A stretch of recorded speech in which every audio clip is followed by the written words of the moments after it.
हो गया अज़ान।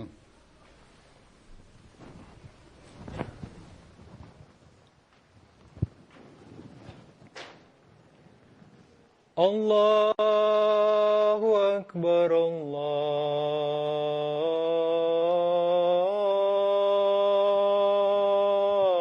अकबर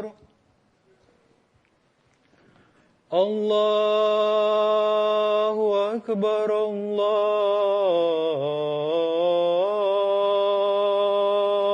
अकबर अशहदु अल्ला इलाहा इल्लल्लाह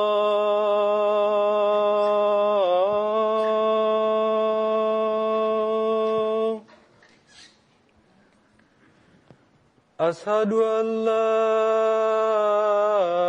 इलाहा इल्लल्लाह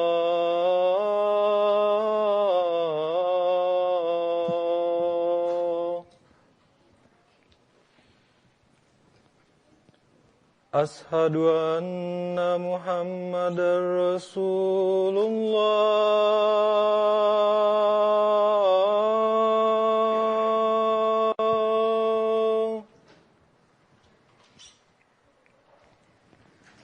अशहदु अन्ना मुहम्मदर रसूलुल्लाह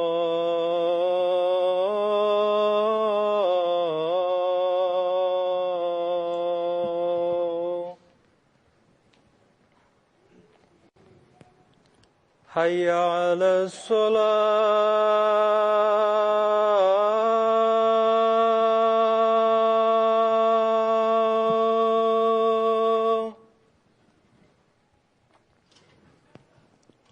हय्या अलस्सलाह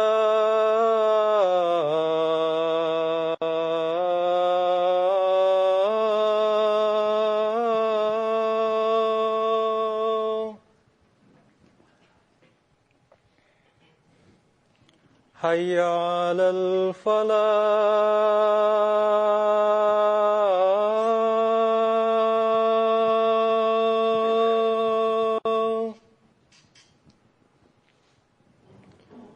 हय्या अलल फलाह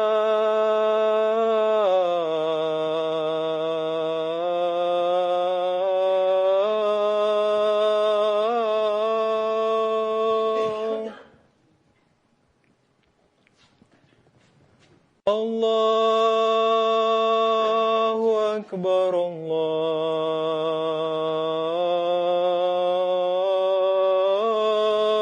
अल्लाहु अकबर ला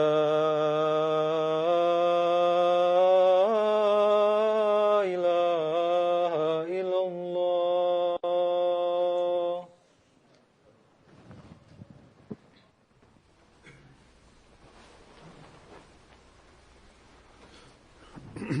अस्सलाम वालेकुम रहमतुल्लाह।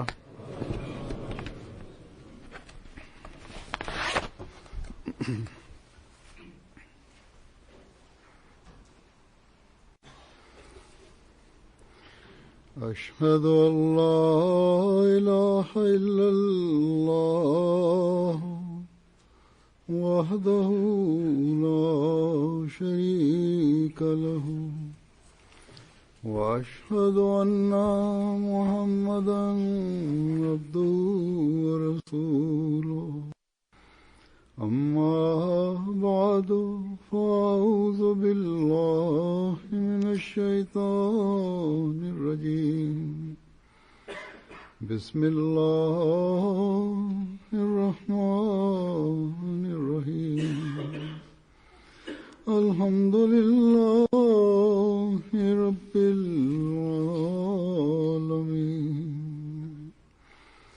الرحمن الرحيم مالك يوم الدين إياك نعبد وإياك نستعين اهدنا الصراط المستقيم صراط الذين أنعمت عليهم غير المغضوب عليهم ولا الضالين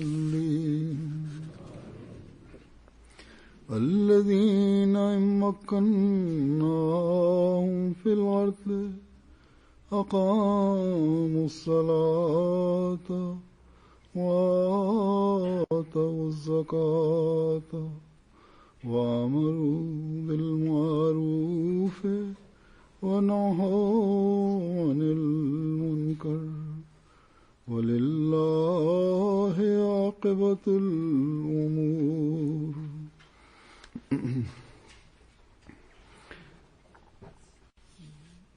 ये वो लोग हैं ceux qui, si nous les établissons sur la terre, observeront la prière et paieront la zakat, et engendreront le bien et interdiront le mal, et à Allah appartient la décision finale dans toutes les affaires.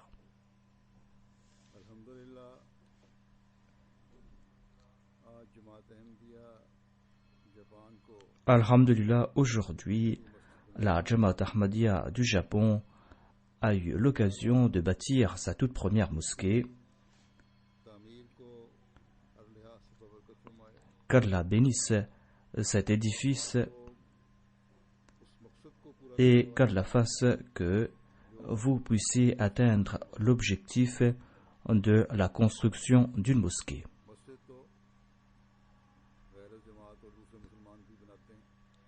Les non-Ahmadis, les autres musulmans aussi, bâtissent des mosquées et ils dépensent des centaines de milliers de dollars pour bâtir de très belles mosquées.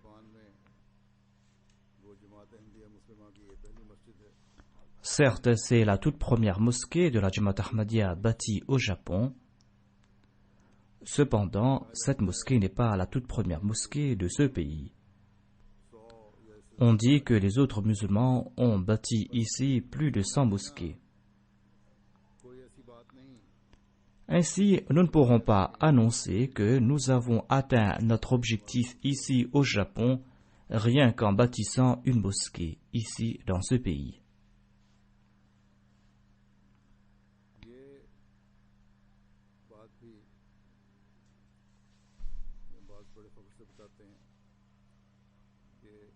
Certains annoncent avec fierté que cette mosquée que nous avons bâtie est la plus grande mosquée du Japon.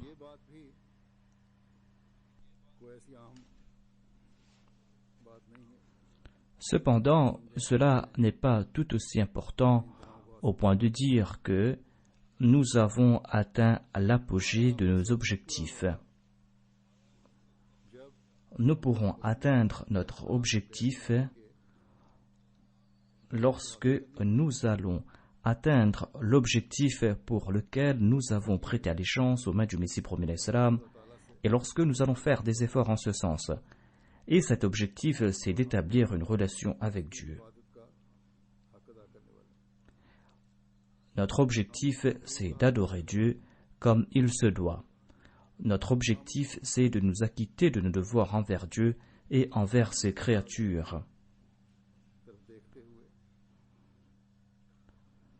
Et pour cela, nous devrons scruter de très près notre conduite et nous devrons atteindre le sommet dans notre conduite.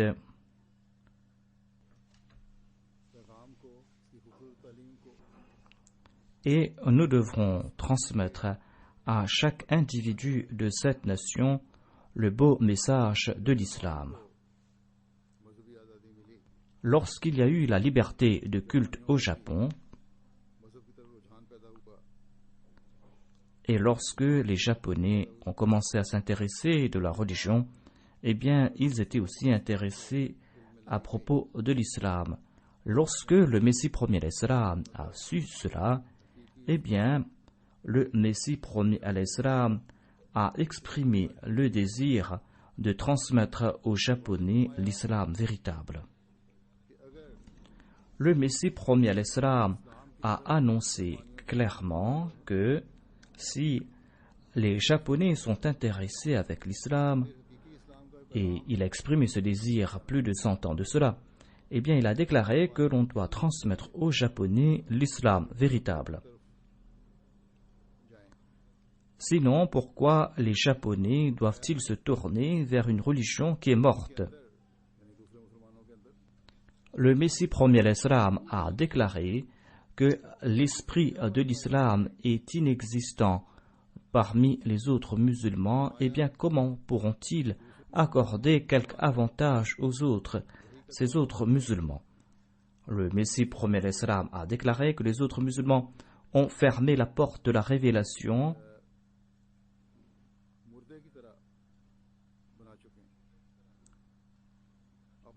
et ils ont transformé leur religion en une religion morte. Avec grande peine, le Messie premier l'Islam a déclaré que les autres musulmans ne sont pas en train de commettre là un crime uniquement contre eux les musulmans, en fermant la porte de la révélation.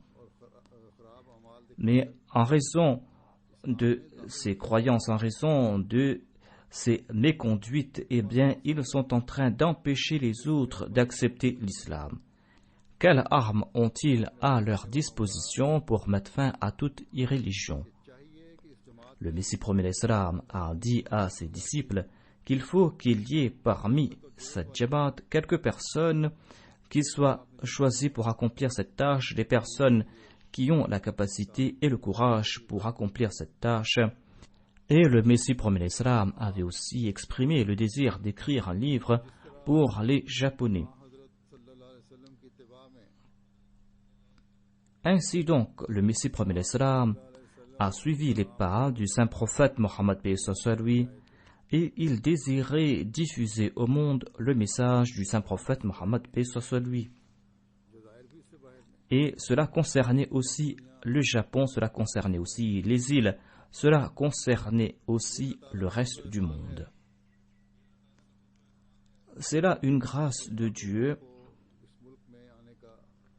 que vous avez eu l'occasion de venir vivre dans ce pays. C'est là une faveur de Dieu que nombre d'entre vous sont venus ici et Allah a béni votre business, vos affaires ici. La plupart d'entre vous sont dans une meilleure situation économique ici au Japon comparée à leur situation d'antan au Pakistan. Les aïeux de nombre d'entre vous avaient accepté l'Ahmadiyya dans le passé et certainement il y avait parmi eux ceux qui, après avoir entendu le Messie premier l'Islam, désiraient avoir l'occasion de partir au Japon et de partir de le monde entier afin de présenter aux autres le beau message de l'islam. Mais leur désir est resté au fond de leur cœur. Mais Dieu vous a accordé à vous l'occasion de vous établir ici au Japon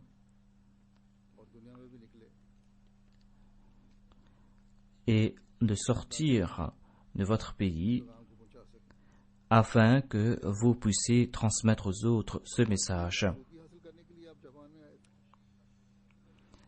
Est-ce que vous êtes venu ici au Japon pour avoir une meilleure situation économique uniquement? Le Messie premier l'Islam était en train d'exprimer sa peine. Il a déclaré que les autres musulmans ne pourront point présenter au peuple japonais l'islam parce que ces autres musulmans ont fermé la porte de la révélation divine et ces autres musulmans ont fait de l'islam une religion qui est morte.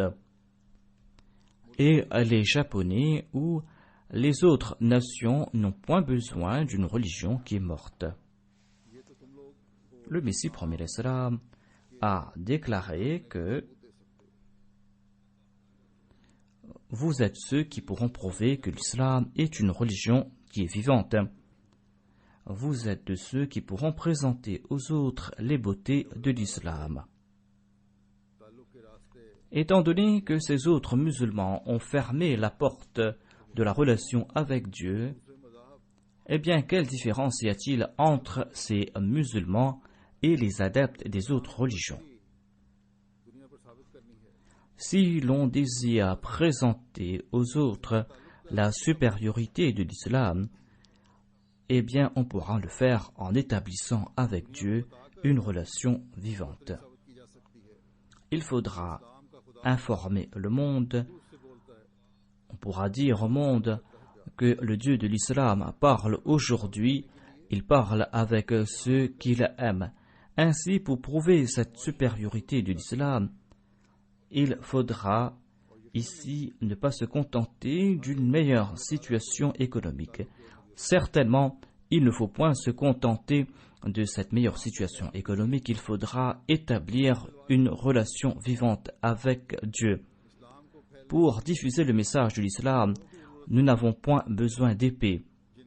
Pour répandre le message de l'islam, nous avons besoin de ces personnes qui ont une foi parfaite en Dieu, qui ont une certitude parfaite en Dieu. Pour répandre le message de l'islam, nous avons besoin de ces personnes qui vont pousser à leur apogée leurs actes d'adoration. Pour répandre le message de l'islam, nous avons besoin de ceux qui, au lieu de commettre des atrocités et des actes de barbarie, vont lancer un djihad contre leur nafs, contre leur moi, des personnes qui vont aussi corriger leur conduite.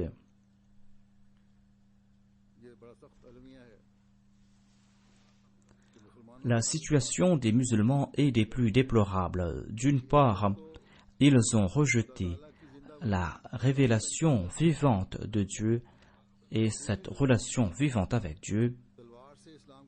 Et d'autre part, ces musulmans désirent répandre le message de l'islam par la force de l'épée, par la violence. Et ils sont en train de devenir de plus en plus extrêmes. Ils disent servir l'islam en tuant des innocents. Il y a eu ces attentats des plus barbares à Paris récemment. En commettant pareille atrocité, ils ne sont pas en train d'attirer les faveurs de Dieu, mais ils sont en train d'attirer la colère divine. Ainsi donc, il y a une grande responsabilité qui incombe aux Ahmadis aujourd'hui. D'une part, ils doivent rehausser leurs actes d'adoration et d'autre part, ils doivent présenter aux autres le beau message de l'islam. Ainsi, vous avez bâti cette mosquée, il faudra maintenant que vous assumiez vos responsabilités à l'égard de cette mosquée. Et pour vous acquitter de vos devoirs envers cette mosquée, vous devez venir y prier 5 fois par jour. Pour ce faire, vous allez devoir rehausser la norme de vos actes d'adoration. Pour vous acquitter de vos devoirs envers cette mosquée, il faudra aussi que vous analysiez votre conduite. Pour vous acquitter de vos devoirs envers cette mosquée, vous allez devoir élargir le champ du tablir. Dans un endroit, le Messie premier alayhi salam a déclaré que si vous désirez faire connaître l'islam aux autres, eh bien, vous devez bâtir dans cet endroit une mosquée. Grâce à cette mosquée, vous allez ouvrir les voies du tablir et vous allez ouvrir la voie pour présenter ce message de l'islam. Ainsi, cette mosquée vous impose certaines responsabilités. D'une part, vous allez devoir rehausser la norme de vos actes d'adoration et d'autre part, vous allez devoir accomplir le tablir. Cette mosquée a eu, avant même son ouverture, une très bonne couverture médiatique. Et les médias ont présenté un islam qui prône la paix aux Japonais. Il faudra maintenant que les Ahmadis d'ici profitent de cette renommée.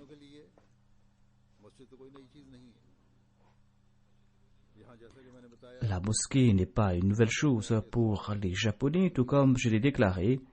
On dit qu'il y a plus de 100 mosquées au Japon. Quelle sera l'importance de l'ouverture de notre mosquée? L'ouverture de cette mosquée sera importante tout simplement parce que nous sommes en train de montrer un autre visage de l'islam. Nous sommes en train de montrer l'image véritable de l'islam, l'image montrée par le saint prophète Mohammed paix soit lui. Et Dieu a envoyé son serviteur parfait à notre époque pour présenter ce véritable visage de l'islam. Vous devez, vous aussi, assumer vos responsabilités à cet égard. Et vous ne pourrez pas assumer cette responsabilité et vous ne pourrez pas présenter cette image véritable de l'islam tant que vous n'allez pas vous contenter de renforcer vos croyances, mais lorsque vous allez aussi tenter de rehausser la norme de votre conduite, lorsque vous allez accroître votre amour et votre affection réciproque.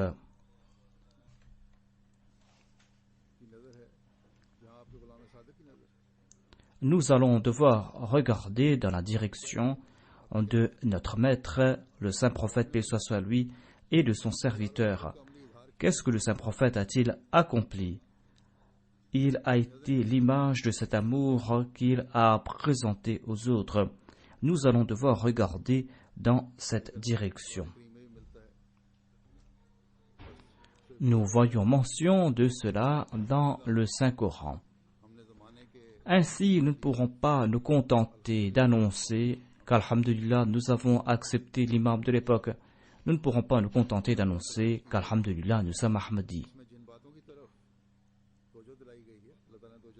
Il y a certains points qui ont été mentionnés dans ce verset que j'ai cité. Dieu a attiré notre attention concernant certains points, et ce sont les musulmans Ahmadis qui sont adressés dans ce verset. Car nous sommes ceux qui ont accepté l'imam de l'époque et la Nizam et Khilafat est présent parmi nous pour renforcer la foi. Allah a mentionné certains points fondamentaux à l'endroit d'un musulman Ahmadi, de celui qui a accepté l'imam de l'époque, de celui qui s'est lié au califat. Parmi ces points fondamentaux, il y a l'établissement de la prière. C'est là l'objectif principal de votre existence, déclare Dieu. Si vous n'accomplissez pas la prière, si vous n'êtes pas vigilant quant à l'adoration de Dieu, il sera tout à fait faux d'annoncer que nous sommes de véritables musulmans. Il sera tout à fait faux d'annoncer aussi que nous désirons apporter une révolution dans le monde. Il sera tout à fait faux aussi d'annoncer que nous avons accepté le serviteur parfait du saint prophète Mohammed paix soit lui, car le Messie promet l'islam. Ce serviteur parfait du saint prophète paix soit lui a déclaré que son objectif principal c'est d'établir une relation entre l'homme et Dieu, et son deuxième objectif c'est de pousser l'homme à s'acquitter de ses devoirs envers ses congénères.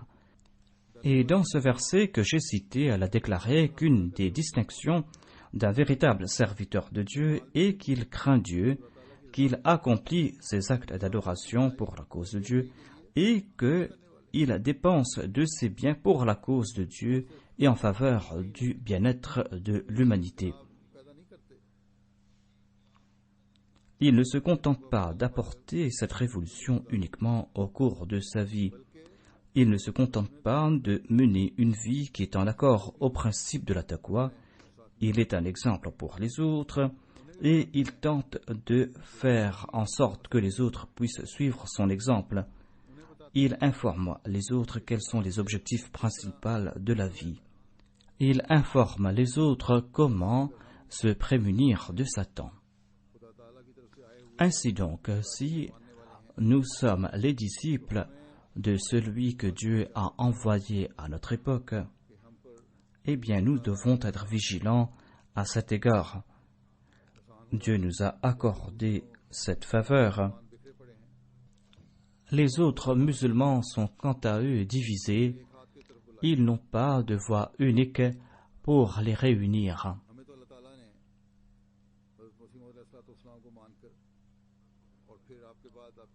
Dieu nous a accordé la possibilité d'accepter le Messie promet l'islam et par l'entremise du système du califat établi après lui, Dieu nous a unis et nous obéissons à une seule voix. Cette force ne signifie pas uniquement détenir le pouvoir, mais cette force signifie aussi cette robe, cette crainte et ce respect. Cela signifie aussi avoir cette tranquillité au cœur. Or, un temps viendra aussi lorsque les États vont s'asservir au Messie promet l'Islam et vont comprendre l'Islam véritable. Cependant, dès aujourd'hui, le monde est en train de regarder dans notre direction et désire connaître de nous les véritables enseignements de l'Islam. Ainsi, c'est une force que Dieu nous a accordée, c'est une crainte et un respect qu'il inspire dans les cœurs des hommes. Mais ceux qui en profiteront seront ceux qui vont répondre à l'appel de Dieu. Allah déclare que pour profiter de cette faveur, il faudra accomplir de bonnes œuvres, il faudra répandre la vertu et éviter le mal et sauver aussi les autres. Ainsi, tant que vous allez suivre ce principe de base, vous allez progresser. Ainsi, il incombe à tout Ahmadi de se souvenir de ce point, à savoir que l'on doit progresser dans le domaine de la conduite. Il faudra être vigilant à cet égard. Et c'est là que nous pourrons attirer l'attention des hommes dans notre direction. Et grâce à cela, nous aurons cette force. Et c'est là que les États vont suivre ces enseignements et vont s'asservir au saint prophète Mohammed b.s.a. lui. Ainsi, Allah est en train de donner aux véritables musulmans ces bonnes nouvelles de ces nobles objectifs. Il est en train de donner cette bonne nouvelle à ces musulmans qui ne sont pas cruels, mais qui sont justes et équitables, à ces musulmans qui n'oublient pas Dieu, ces musulmans qui s'acquittent de leurs devoirs envers leurs actes d'adoration, ces musulmans qui n'usurpent pas les droits des autres, mais qui accomplissent leurs devoirs à l'égard des autres, ces musulmans qui ne sont pas égoïstes, mais qui sont altruistes, ces musulmans qui sont fidèles envers le califat. Ces musulmans qui ne se contentent pas de répéter leurs serments au cours des ijtima, mais ces musulmans qui vont diffuser la vertu et qui vont interdire le mal, mais qui, avant de le faire, vont analyser leur état. Ces musulmans Ahmadis qui vont protéger la Nizam et Jamaat en sacrifiant en premier leur ego. Voilà les actions qui vont nous rapprocher de Dieu. Voilà ces actions qui vont faire de nous ceux qui s'acquittent de leurs devoirs envers autrui. Voilà ces actions qui vont faire de nous de véritables Ahmadis. Ce sont là autant d'espoir que le Messie promet l'Islam avait en ses suivants.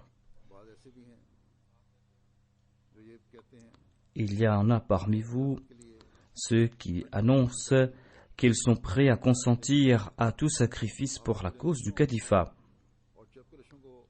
Mais lorsque on leur demande de mettre fin à leur animosité mutuelle, à leur antipathie mutuelle, lorsqu'on leur demande de s'unir, ils cherchent 1001 prétextes.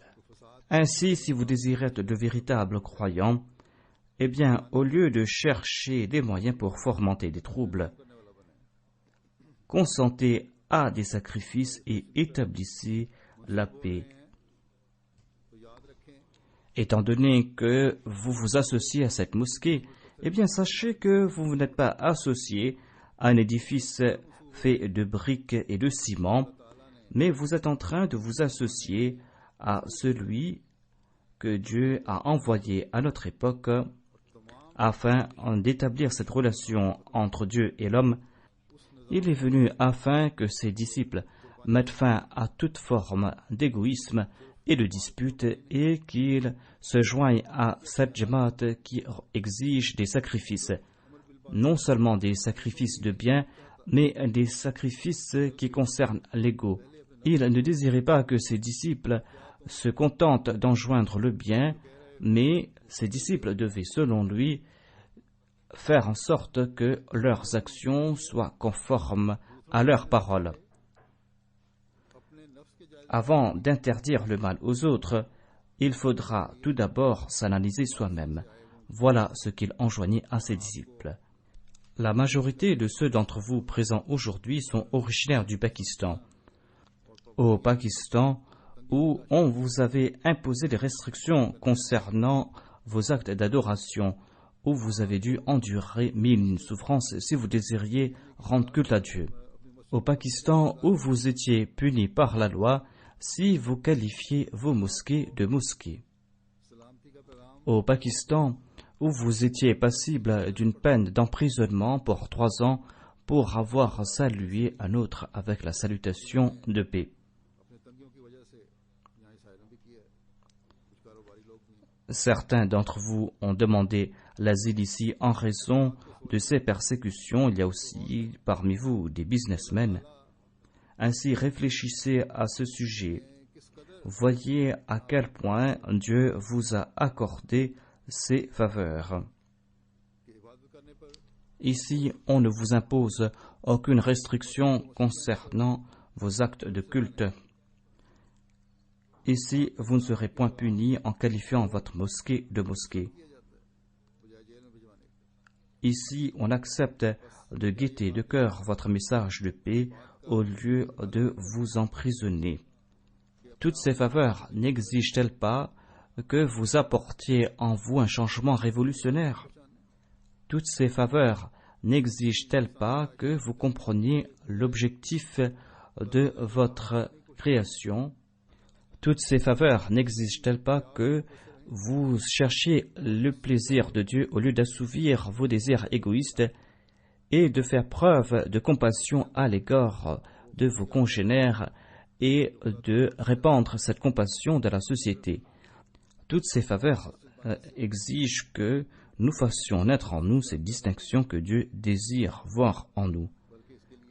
On ne pourra pas posséder ces distinctions uniquement en bâtissant une mosquée.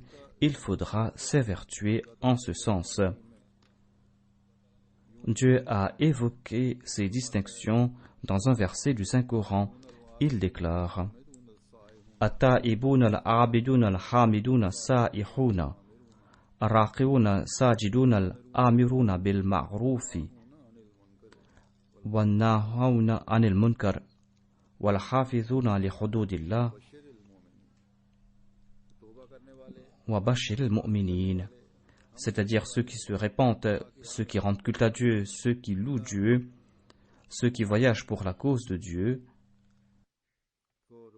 ceux qui voyagent pour la cause de Dieu, ceux qui se courbent pour la cause de Dieu, ceux qui se prosternent pour la cause de Dieu, ceux qui enjoignent le bien, ceux qui interdisent le mal, et ceux qui protègent les limites fixées par Allah.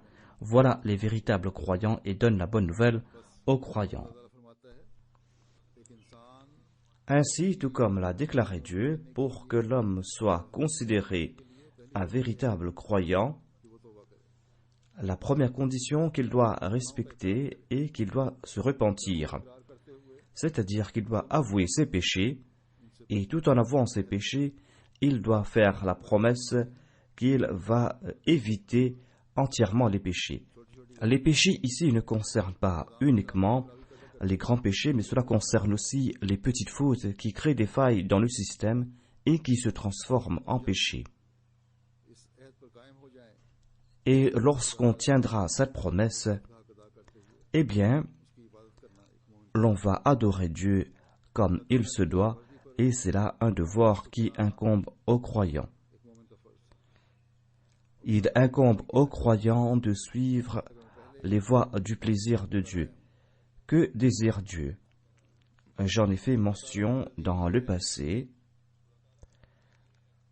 Dieu désire que l'homme l'adore. Tout comme Allah l'a déclaré, وَمَا خَلَقْتُ الْجِنَّ وَالْإِنسَ إِلَّا لِيَعْبُدُونَ, à savoir, j'ai créé les djinns et les hommes afin qu'ils m'adorent. Ainsi, ni les riches ni les businessmen n'ont aucune excuse d'être négligents concernant l'adoration de Dieu, ni les hommes ordinaires, ni ceux qui vivent plus modestement n'ont d'excuses pour être négligents concernant la prière. Certains ont consenti à de grands sacrifices pour bâtir cette mosquée. Certains qui sont de revenus modestes se sont mis en grande difficulté pour consentir à ces sacrifices financiers.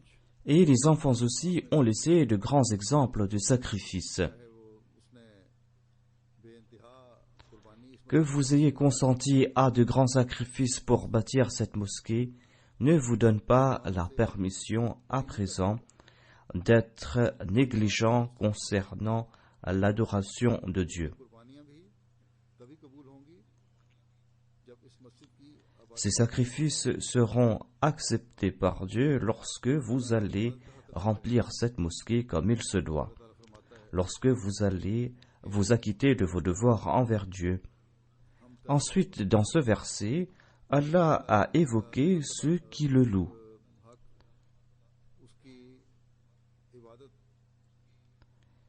Et on pourra louer Dieu comme il se doit lorsque l'on va l'adorer.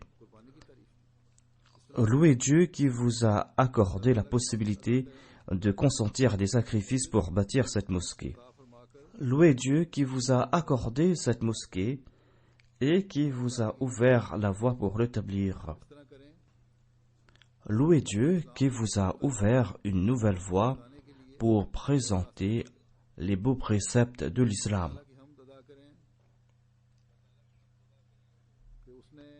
Louez Dieu qui vous a accordé une meilleure situation économique. Et cette meilleure situation économique n'est pas le fruit de l'intelligence de quelqu'un, de ses aptitudes intellectuelles ou de sa connaissance. Cette meilleure situation économique est le fruit des faveurs divines. C'est pour cette raison que vous devez louer Dieu. Une autre manière de louer Dieu est que même si vous faisiez face à certaines situations difficiles, vous devez toujours être reconnaissant envers Dieu, vous ne devez jamais être ingrat envers Dieu. Louez Dieu qui vous a accordé la possibilité d'accepter l'imam de l'époque, Dieu qui vous a protégé de la destruction. Ensuite, Allah déclare que les croyants sont ceux qui font de leur voyage un moyen pour mériter le plaisir de Dieu. Ainsi, étant donné que vous vous êtes établi dans ce pays, vous devez progresser dans la voie du tablir et vous devez chercher le plaisir de Dieu. Ensuite, Allah déclare dans ce verset que le croyant est celui qui se courbe. On se courbera lors de la prière, mais une autre signification de ce verset est que l'on doit être prêt à sacrifier son temps, sa vie et ses biens pour la cause de la foi. Ainsi, respectez vos engagements. Ainsi, il ne faut pas se contenter de répéter de manière traditionnelle cette promesse de sacrifier sa vie, ses biens, son temps. Il faut être l'image pratique de cet engagement. Ensuite, Allah déclare que le croyant doit aussi se prosterner devant Dieu, c'est-à-dire qu'il doit faire de son mieux afin de se rapprocher de Dieu. Et il doit supplier Dieu. Le saint prophète Mohammed paix soit sur lui a aussi déclaré que le croyant est le plus proche de Dieu lors de la prosternation. Ainsi, essayez de chercher ces prosternations qui vous rapprocheront de Dieu. Ne vous contentez pas de vous frotter le front au sol. Afin de mériter le plaisir de Dieu, faites preuve d'une grande humilité et prosternez-vous devant Dieu avec une grande humilité et évertuez-vous à chercher le plaisir de Dieu.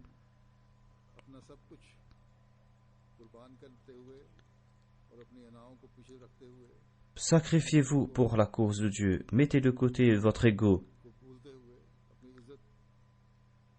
oubliez votre honneur, mettez de côté votre honneur, suivez les injonctions de Dieu et respecter la nizam.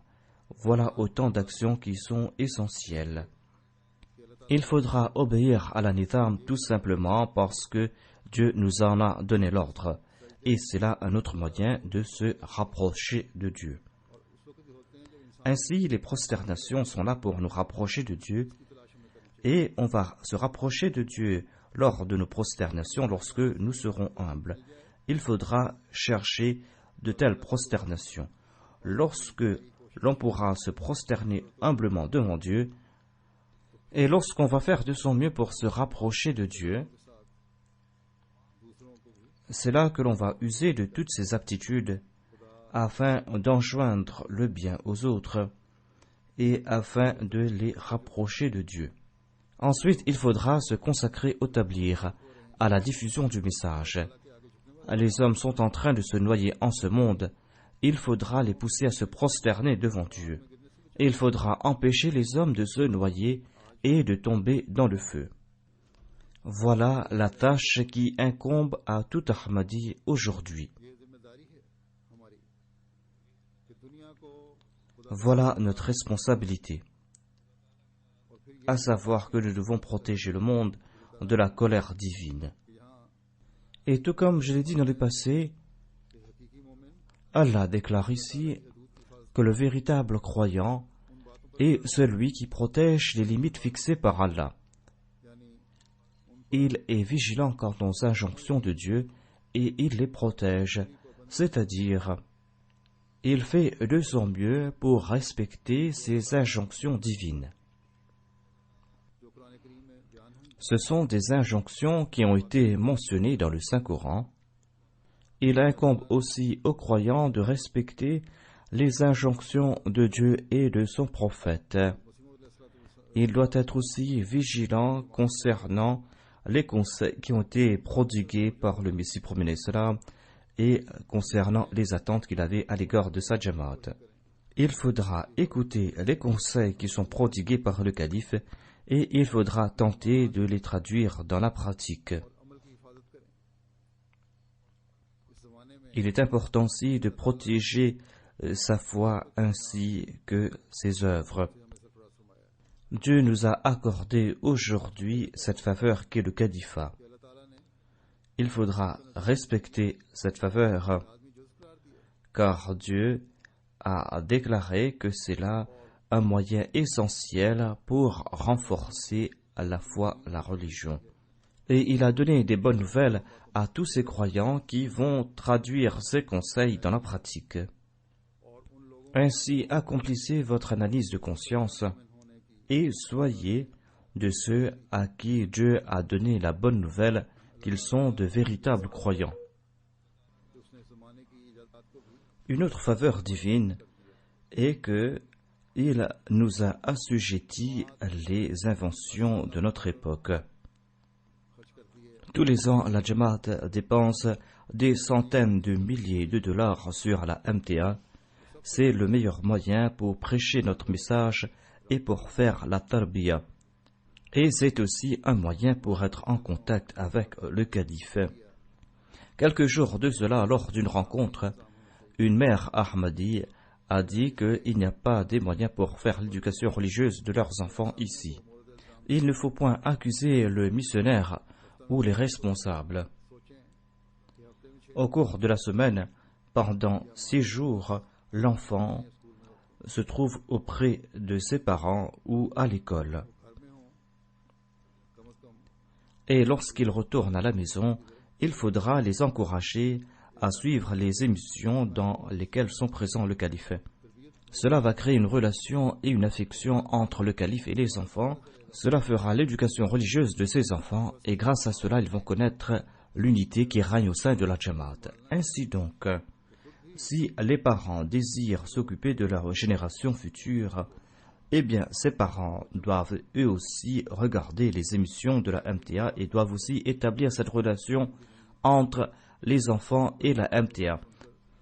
Certains parmi les non-Ahmadis m'écrivent pour m'informer que grâce à telle ou telle émission, ils ont compris la réalité de la religion. Il est plus qu'essentiel pour les Ahmadis de suivre les émissions du calife afin d'apprendre ce qu'est la religion, afin de se réformer et afin d'établir cette unité. Il y a certes des différences dans les fuseaux d'horaire. L'heure est différente ici au Japon lorsqu'on est en train de transmettre en direct le sermon du calife, mais vous pouvez suivre ces émissions à des moments différents. Il y a une autre maladie présente chez certains. Cette maladie, c'est de chercher les défauts des autres. Au lieu de chercher les défauts des autres, consacrez votre temps à des œuvres constructives. Les responsables, que ce soit le président de la Jamaat ou que ce soit les autres responsables, ils doivent se consacrer à la tarbiya, à l'éducation religieuse des autres, et doivent faire foisonner l'amour et l'affection. Au lieu d'attiser l'animosité, ils doivent faire foisonner cette affection. Nous présentons ce message amour pour tous et haine pour personne. Mais si nous avons de l'inimitié à l'égard d'autrui dans notre cœur, eh bien, de telles déclarations ne seront d'aucun avantage. Ceux qui se trouvent dans cet état doivent, afin de mériter le plaisir de Dieu, changer leur état, leurs conditions. Ils doivent apporter en eux des changements et doivent faire partie de ceux qui sont considérés comme de véritables croyants par Dieu. Des fois, à la maison, on est en train de parler contre la Nizam et Jamaat, où l'on parle contre certains responsables, et on considère tout cela comme quelque chose d'ordinaire. Mais inconsciemment, vous êtes en train de détruire votre prochaine génération. Nous sommes en train d'annoncer que nous allons enjoindre le bien et que nous allons interdire le mal, que nous allons répandre le bien et que nous allons interdire le mal. Ces conseils doivent en premier s'adresser à nous et aux membres de notre famille et à nos enfants. Sinon, votre tablir n'aura aucun effet. Vous avez certes bâti une mosquée, mais tout comme je l'ai déclaré, vous devez maintenant vous évertuer à vous acquitter de vos devoirs envers cette mosquée. Je m'adresse aux Ahmadis japonais et je leur demande d'apprendre ce qu'est la religion et de progresser dans leur foi et dans leur piété. Il ne doit pas regarder les actions d'un ancien Ahmadi, d'un Ahmadi de naissance. S'il est faible dans sa foi, dans sa religion, eh bien, vous devez être pour lui une source de direction. Comme je l'ai dit à plusieurs reprises, Dieu n'est apparenté à personne. Allah accordera son soutien à celui qui est pieux, à celui qui va rehausser la norme de ses ibadas. Qu'Allah fasse que tout Ahmadi puisse comprendre ce principe et qu'il puisse vivre sa vie en accord à ce principe. Et qu'Allah fasse aussi que cette mosquée puisse apporter un changement révolutionnaire dans la foi de tout Ahmadi ainsi que dans sa conduite. Qu'Allah fasse que cette passion pour construire cette mosquée ne soit pas temporaire, mais que les Ahmadis puissent s'acquitter de leur devoir envers cette mosquée. Je vais présenter quelques détails concernant la mosquée. Le terrain fait 1000 mètres carrés. C'est un édifice qui est composé d'un rez-de-chaussée et d'un étage. Ceux qui sont présents l'ont constaté. Je dois aussi en informer ceux qui sont ailleurs dans le monde, qu'ils sachent que cette mosquée se trouve sur une artère principale et qui relie plusieurs routes importantes, qui se trouve tout près d'une sortie qui jouxte une autoroute. Il y a 2 autoroutes qui touchent cette artère et il y a une gare qui relie l'aéroport international de Nagoya. J'ai donné le nom Baitul Ahad à cette mosquée et pour les bénédictions qu'elle comporte, on y a placé des briques de la mosquée Mubarak de Qadian et de la Darul Masih. Au rez-de-chaussée se trouve la salle principale qui peut accueillir plus de 500 fidèles et à l'étage se trouve la salle pour les dames,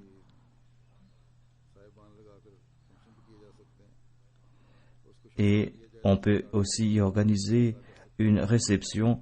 Si on réunit toutes ces salles ensemble, eh bien, elles peuvent accueillir environ 800 fidèles. Il se trouve aussi un bureau, une bibliothèque, une salle pour la lajna, une résidence pour le missionnaire.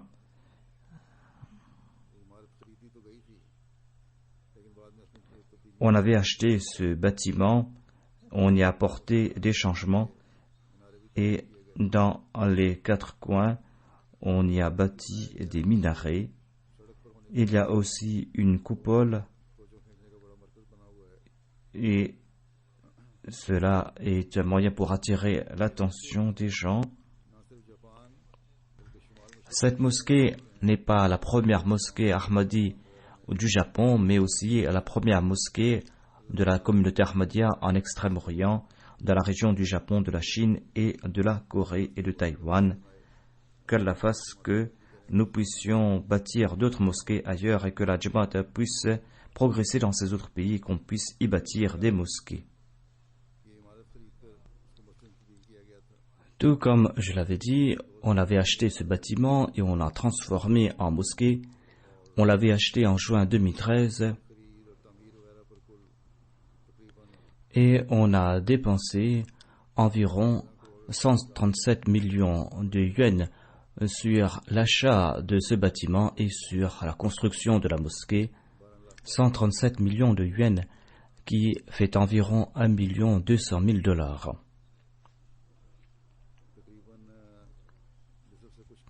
La moitié de cette somme a été fournie par le centre et l'autre moitié a été collectée par la toute petite Jamaat d'ici. Les Ahmadis d'ici ont consenti à de grands sacrifices pour bâtir cette mosquée. Qu'Allah récompense toutes ces personnes.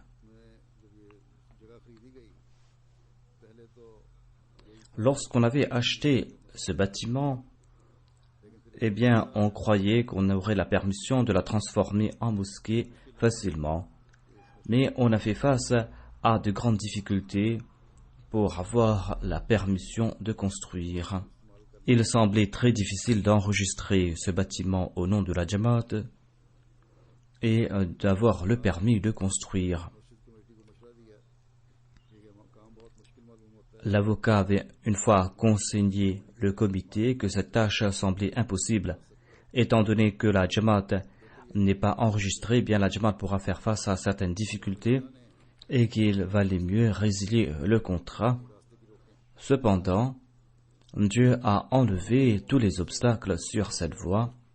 Il y avait cette crainte qu'on aurait des objections de la part des voisins, parce que cette ville est toute petite et que c'est la première mosquée de cette ville. Mais lorsqu'on a fait une réunion avec les voisins, eh bien, Dieu a ouvert leur cœur et ils ont exprimé leur soutien quant à la construction de cette mosquée. Certains de ces voisins sont présents parmi nous aujourd'hui. Tout cela doit accroître la foi des Ahmadis d'ici. Et encore une fois, je dois faire comprendre aux Ahmadis qu'ils doivent comprendre leur responsabilité.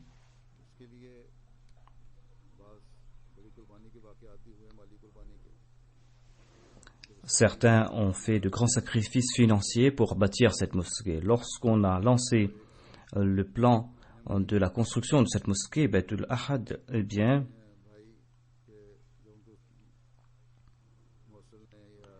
un Ahmadi a été contacté par le secrétaire Mal qui l'a encouragé à construire cette mosquée. Cet Ahmadi a pris le secrétaire avec lui à la maison. Ils sont partis à la maison, son épouse est japonaise. Lorsqu'on leur parlait à propos de la construction de la mosquée, eh bien, cette famille Ahmadi a posé devant le secrétaire plusieurs boîtes. Et dans ces boîtes, il y avait des biens d'environ 10 000 $. Le président de la Jamaat du Japon a relaté que nous connaissions la situation financière difficile de certains frères, mais ces frères ont limité leurs dépenses et ils ont consenti à des sacrifices pour bâtir cette maison de Dieu. Et à un moment donné, il manquait environ 200 000 à 250 000 $ dans la somme que la Jamaat du Japon devait contribuer. Cependant, les frères Ahmadis d'ici ont fait de grands sacrifices et ont contribué cette somme. En sus de ce qu'ils avaient contribué, eh bien, ils ont contribué davantage. C'est ainsi que la Jamaat du Japon a contribué environ 700 000 yuans. Il y a un jeune étudiant Ahmadi qui travaille à temps partiel, qui a un salaire de 80 000 yuans, et tous les mois, il contribuait 50 000 yuans pour la construction de la mosquée. Selon les rapports qu'on avait reçus, il contribuait cette somme tous les mois. Les enfants Ahmadis ont aussi consenti à de grands sacrifices. Ils ont contribué leur argent de poche pour la construction de cette mosquée. Et parmi ces enfants, il y a une petite fille qui a fait de grands sacrifices. Elle avait en sa possession des devises étrangères qu'elle avait reçues en cadeau et elle a offert toute cette somme qu'elle avait économisée. Cette somme était d'environ 9 000 $. Les femmes Ahmadis aussi ont offert leurs bijoux. Il y a une dame Ahmadi qui a présenté ses 24 bracelets.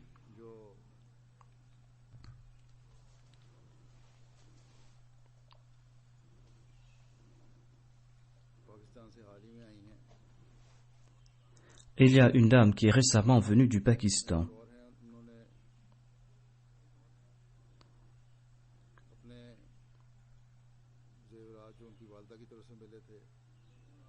Et il y a une dame qui avait reçu des bijoux de sa mère et elle a offert ses bijoux. Et il y a une dame qui est venue du Pakistan qui a offert toute une série de bijoux à la mosquée et elle avait acheté ces bijoux en janvier pour le mariage de sa fille.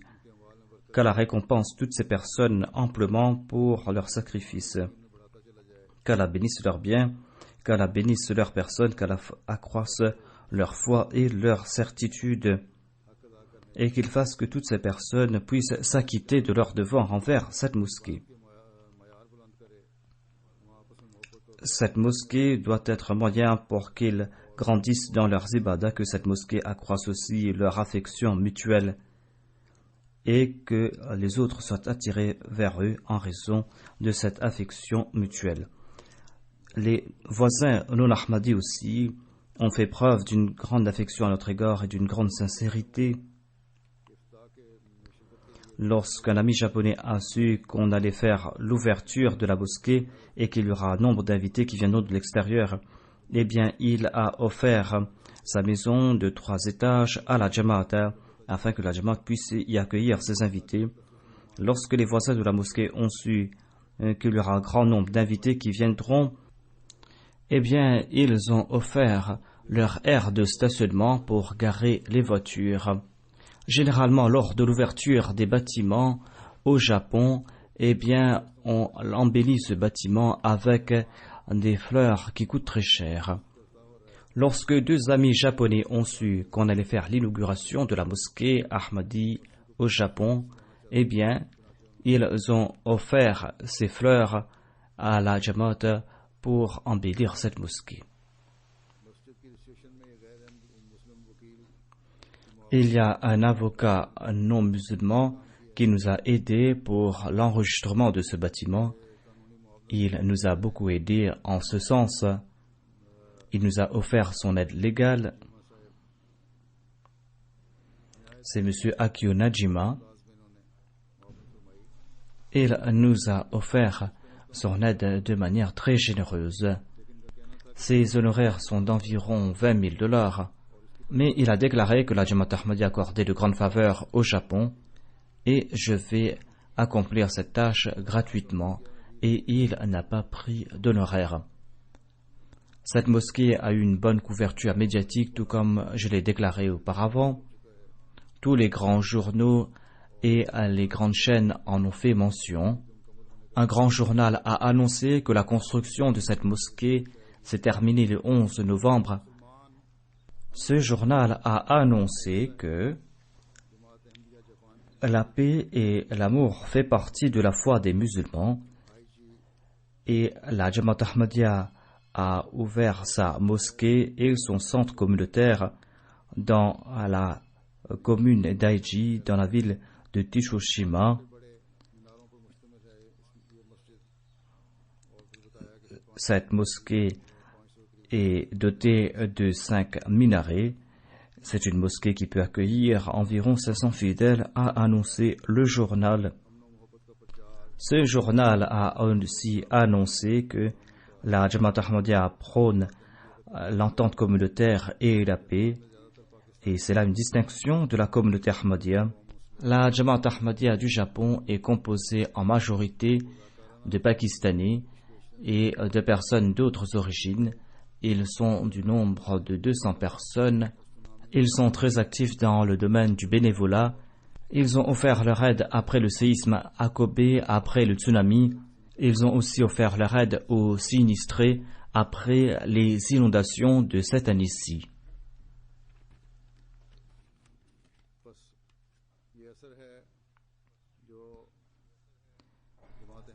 Voilà l'effet que la Jamaat a sur les autres. C'est une Jamaat qui est en train de prôner la paix et qui est le représentant de l'islam, qui est en train de servir l'humanité. Maintenez cette impression, vous devez accroître cette impression et cette tâche incombe à tout Ahmadi qui habite ce pays. Qu'Allah vous en accorde la possibilité à vous tous. Il incombe maintenant à tout Ahmadi de maintenir cette vérité, de répandre cette vérité, de faire comprendre que l'islam est une religion de paix et d'amour, et que nos mosquées sont le symbole de cette paix. Et afin que ce peuple puisse connaître davantage le message véritable de l'islam, et afin que cette nation fasse partie de ces personnes chanceuses qui ont reconnu Dieu, leur Créateur, et qui ont reconnu le statut véritable du saint prophète Mohammed sallallahu alayhi wa sallam.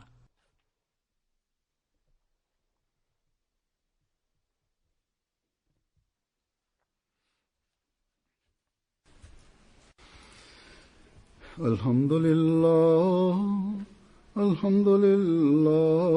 nahmaduhu wa nasta'inuhu wa nastaghfiruhu wa nu'minu bihi wa natawakkalu alayhi wa na'udhu billahi min shururi anfusina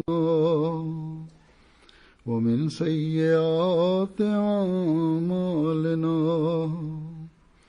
من يهده الله فلا مضل له ومن يضلل فلا هادي له ونشهد أن لا إله إلا الله ونشهد أن محمدا عبده ورسوله عباد الله رحمكم الله إن الله يأمر بالعدل والإحسان وإيتاء ذي القربى وينهى عن الفحشاء